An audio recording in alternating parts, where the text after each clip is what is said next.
ইসরায়েলের প্রধানমন্ত্রী বেনিয়ামিন নেতানিয়াহুর বাড়ি লক্ষ্য করে বোমা হামলার ঘটনা ঘটেছে। আনাদোলু এজেন্সির এক প্রতিবেদনে জানানো হয়, শনিবার ১৬ নভেম্বর উত্তর ইসরায়েলের সিজারিয়ায় নেতানিয়াহুর বাড়ির বাগানে দুটি ফ্ল্যাশ বোমা নিক্ষেপ করা হয়।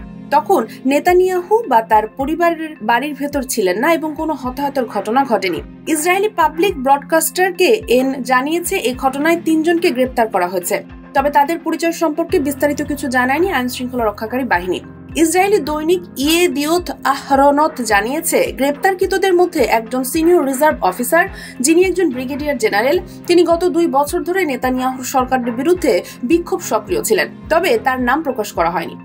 মুক্তিকামী যোদ্ধা গোষ্ঠী হিজবুল্লাহ ড্রোন হামলার ১ মাস পর এই ঘটনা ঘটল। গত ১৯ অক্টোবর হিজবুল্লাহ নেতানিয়াহুর বাড়িতে ড্রোন হামলা করেছিল। তখনও নেতানিয়াহু ও তার পরিবার বাড়িতে ছিলেন না এবং কোনো হতাহত হয়নি। জানা গেছে, শনিবার সন্ধ্যায় নেতানিয়াহুর বাড়ি লক্ষ্য করে দুটি ফ্ল্যাশ বোমা ছাড়া হয়, যা সাধারণত যুদ্ধ বিমান থেকেই নিক্ষিপ্ত হয়।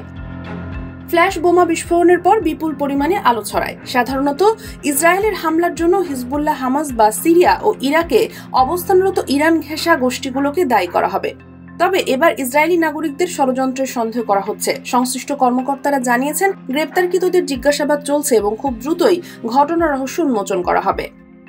দেশ জগৎ ইন্টারন্যাশনাল ডেস্ক।